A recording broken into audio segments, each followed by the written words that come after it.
warahmatullahi wabarakatuh. Perkenalkan, nama saya Dewi Rahayu, NIM 8563051108, mahasiswa semester 7, jurusan Pendidikan Guru Sekolah Dasar Universitas Terbuka UT Daerah Padang.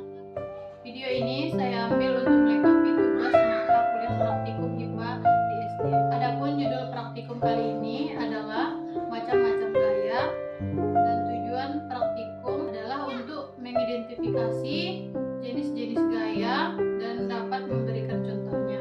Teori adalah gaya merupakan dorongan atau tarikan yang dapat menyebabkan benda bergerak, berubah bentuk, dan berpindah tempat. Macam-macam gaya ada 6. Yang pertama adalah gaya listrik, gaya gravitasi, gaya gesek, gaya otot, gaya magnet, dan gaya pegas. Gaya listrik adalah gaya yang ditimbulkan oleh benda-benda yang bermuatan listrik. Contohnya adalah kipas angin. Kipas angin dapat menyala karena adanya muatan listrik. Ketika kita menghidupkan kipas angin, maka dia akan berputar. Ini disebabkan karena adanya muatan listrik yang mengalir ke kipas angin yang menyebabkan kipas ini hidup dan bisa berputar. Kedua adalah gaya magnet. Gaya magnet adalah gaya yang ditimbulkan oleh adanya magnet. Contohnya pintu kulkas, di mana pintu kulkas setelah kita buka dia akan tertutup kembali dengan rapi dan rapat karena disebabkan adanya magnet di pintu kulkas. Ketiga adalah gaya gravitasi. Gaya gravitasi adalah gaya yang ditimbulkan karena adanya gaya tarik bumi. Contoh gaya gravitasi yaitu ketika kita melempar batu ke atas. Batu itu kembali turun ke bawah. Kenapa? Karena dia ada gaya tarik bumi. Keempat adalah gaya gesek.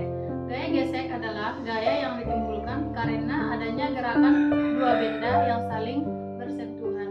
Contoh gaya gesek dapat kita lihat ketika seseorang mendorong meja, di mana nanti ada gesekan antara kaki meja dengan lantai. Kelima adalah gaya otot. Gaya otot adalah gaya yang ditimbulkan oleh kontraksi otot baik secara sadar maupun tidak sadar. Contoh gaya otot adalah ketika kita mendorong pagar, di mana saat kita mendorong pagar, otot kita ikut berkontraksi. Yang keenam adalah gaya pegas. Gaya pegas adalah gaya yang ditimbulkan saat benda elastis. Contohnya karet gelang. Ketika kita menarik karet gelang, kemudian kita melepaskannya, kita akan kembali ke bentuk semula. Ini adalah contoh gaya pegas. Seperti kita lihat, ini adalah ukuran karet gelang yang pertama. Kemudian kita akan menarik karet gelang ini, kita akan lihat seberapa elastis karet gelang ini. Kemudian ketika kita lepaskan, dia akan kembali ke bentuk semula. Demikian penjelasan video praktikum